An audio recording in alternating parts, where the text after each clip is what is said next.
दूसरा अध्याय श्री दुर्गा सप्तशती। दूसरे अध्याय में आज हम जानेंगे देवताओं के तेज से देवी का प्रादुर्भाव और महिषासुर की सेना का वध। महर्षि मेधा बोले, प्राचीन काल में देवताओं और असुरों में पूरे 100 वर्षों तक घोर युद्ध होता था और देवराज इंद्र देवताओं के नायक थे। इस युद्ध में देवताओं की सेना परास्त हो गई थी और इस प्रकार संपूर्ण देवताओं को जीत महिषासुर इंद्र बना बैठा था।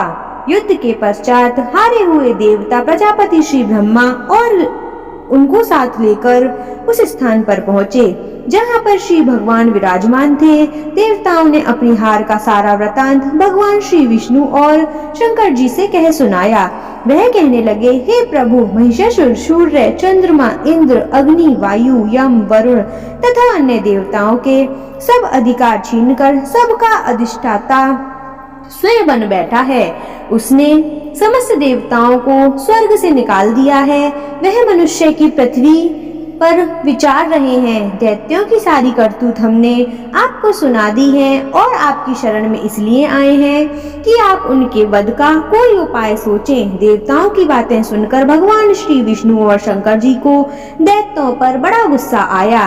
उनकी भौहें तन गईं और आंखें लाल हो गईं। गुस्से में भरे हुए भगवान विष्णु के मुख से बड़ा भारी तेज निकला और उसी प्रकार का तेज भगवान शंकर, ब्रह्मा और इंद्र आदि दूसरे देवताओं के मुख से प्रकट हुआ। फिर वह सारा तेज एक में मिल गया और तेज का पुंज वह ऐसे दिखता था जैसा कि ज्वालायमान पर्वत हो। देवताओं ने देखा कि उस पर्वत की ज्वाला चारों ओर फैली हुई थी और देवताओं के शरीर से प्रकट हुए तेज की किसी अन्य तेज से तुलना नहीं हो सकती थी। एक स्थान पर इकट्ठा होने पर वह तेज एक देवी के रूप में परिवर्तित हो गया और अपने प्रकाश से तीनों लोगों के व्यापक ज्ञान जान पड़ा। वह भगवान शंकर का तेज था। उससे देवी का मुख प्रकट हुआ। यमराज के तेज से उसके शरीर के बाल बने। भगवान विष्णु के तेज से उनकी भुजाएं बनी। चंद्रमा के तेज से दोनों स्तन और इंद्र के तेज से जांघा और पिंडली बनी और पृथ्वी के तेज से नितंब भाग बना। ब्रह्मा के तेज से दोनों चरण और सूर्य के तेज से उनकी उंगलियां पैदा हुई। वसुओं के तेज से हाथों की उंगलियां और कुबेर के तेज से नासिका बनी। प्रजापति के तेज से उसके दांत और अग्नि के तेज से उसके नेत्र बने। संध्या ने तेज से उसकी भौहें और वायु के तेज से उनके कान प्रकट हुए। इस प्रकार उस देवी का प्रादुर्भाव हुआ। महिषासुर से प्रजापति पराजित देवता उस देवी को देखकर अत्यंत प्रसन्न हुए। भगवान शंकर ने अपने त्रिशूल में से एक त्रिशूल निकालकर उस देवी को दिया और भगवान विष्णु ने अपने चक्र में से एक चक्र निकालकर उस देवी को दिया।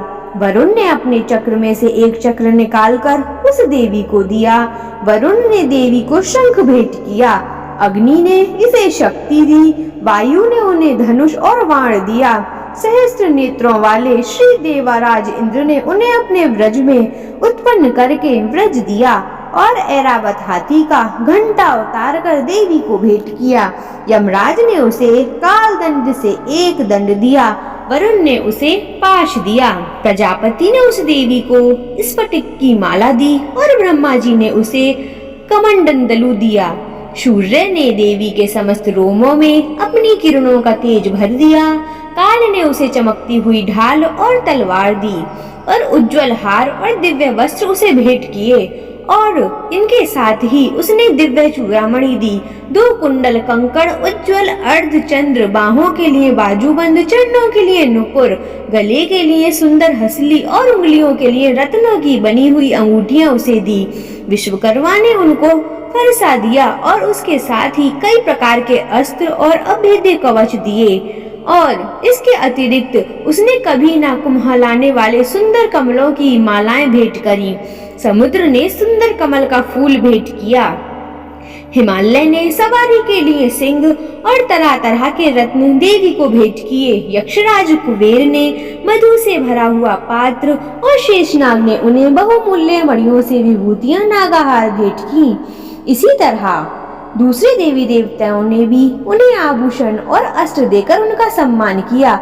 इसके पश्चात देवी ने उच्च स्तर से गर्जना की। इसके इस भयंकर नाद से आकाश गूंज उठा। देवी का वह उच्च स्वर से किया और सिंहनाद समा न सका। आकाश उनके सामने छोटा प्रतीत होने लगा। उससे बड़े जोर की प्रतिध्वनि हुई, जिसमें समस्त विश्व में हलचल मच गई और समुद्र कांप उठे, पृथ्वी डोलने लगी और सब के सब पर्वत हिलने लगे। देवता ने उस समय प्रसन्न हो सिंह वाहिनी जगतमयी देवी से कहा, देवी तुम्हारी जय हो, देवी तुम्हारी जय हो। इसके साथ महर्षियों ने भक्ति भाव से विनम्र होकर उनकी स्तुति की। संपूर्ण त्रिलोकी को शोकमग्न देखकर दैत्यगण अपनी सेनाओं को साथ लेकर और हथियार यदि सजा कर उठ खड़े हुए। महिषासुर के क्रोध की कोई सीमा नहीं थी। उसने क्रोध से भरकर कहा, यह सब क्या उत्पात है।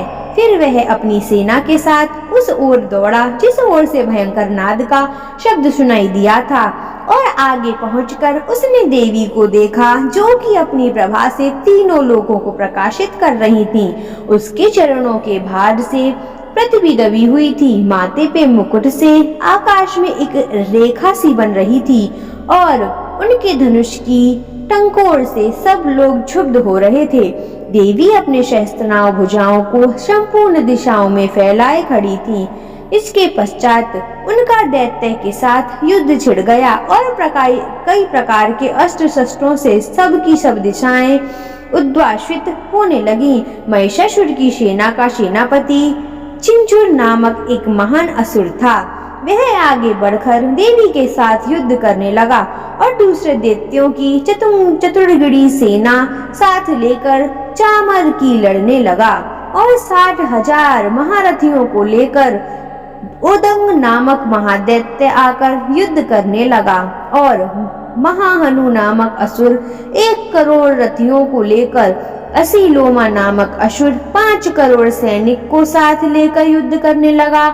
वाशकल नामक असुर 60 लाख असुरों के साथ युद्ध में आ डटा। विडाल नामक असुर 1 करोड़ रथियों सहित लड़ने को तैयार था। इन सब के अतिरिक्त और भी हजारों असुर हाथी और घोड़े साथ लेकर लड़ने लगे और इन सब के पश्चात महिषासुर करोड़ों रथों, हाथियों और घोड़ों सहित वहां आकर देवी के साथ लड़ने लगा। सभी असुर तोमर, भिंदीपाल, शक्ति, मुसल, खड़ंगों, फरसों, पट्टियों के साथ रणभूमि में देवी के साथ युद्ध करने लगे।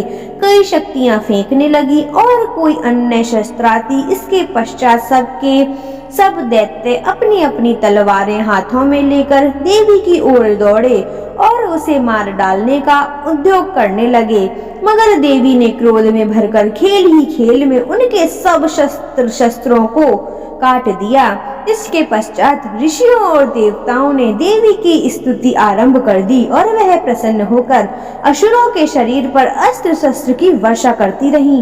देवी का वाहन भी क्रोध से भरकर दैत्य सेना में इस प्रकार विचरने लगा जैसे कि वन में दनावाल फैल गया हो।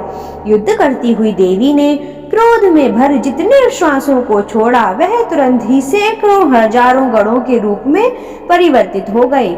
फरसे, भिंदीपाल, खड़ग और पट्टिश इत्यादि अस्त्रों के साथ दैत्यों से युद्ध करने लगे। देवी की शक्ति बढ़ते हुए वह गढ़ दैत्य का नाश करते हुए ढोल, शंख, मृदंग आदि बज रहे थे। तरंदतर देवी ने त्रिशूल, गदा, शक्ति, खड़ग इत्यादि से सहस्त्रों असुरों को मार डाला। कितनों को घंटों की भयंकर आवाज से ही यमलोक पहुंचा दिया। कितने ही असुरों को उसने पास में बांधकर पृथ्वी पर धर घसीटा। कितनों को अपनी तलवार से टुकड़ों टुकड़ों कर दिया और कितनों को गदा की चोट से धरती पर सुला दिया। कई दैत्य मसूल की मार से घायल होकर रक्त वमन करने लगे और कई शूल से छाती फट जाने के कारण पृथ्वी पर लेट गए और कितनों का बाण से कमर टूट गई।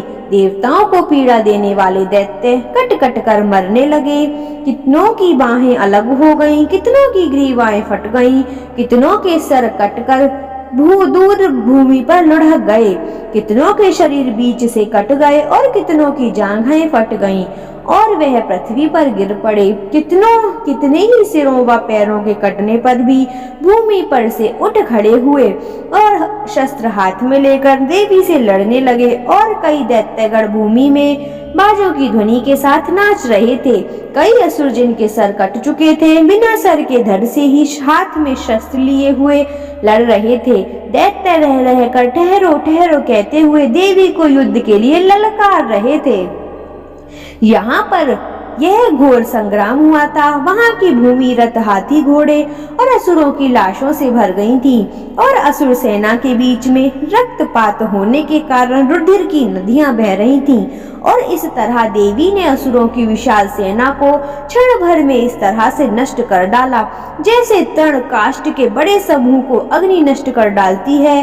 और देवी का सिंह भी गर्दनों के बालों को हिलाता हुआ एक बड़ा शब्द करता हुआ असुरों के शरीर से मानो उनके प्राणों को ढूंढ रहा था।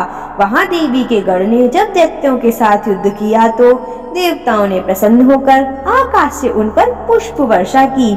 तो आशा राधे राधे दोस्तों, यह द्वितीय अध्याय यहीं पर समाप्त होता है और तृतीय अध्याय के लिए हम आपको कल मिलेंगे। सुबह 4 बजे हमारा वीडियो अपलोड हो जाता है तो आप उसे देखना बिल्कुल भी ना भूलें। माँ दुर्गा सप्तशती का द्वितीय अध्याय समाप्त होता है और तृतीय अध्याय आपको कल सुबह 4 बजे सुनने को मिलेगा।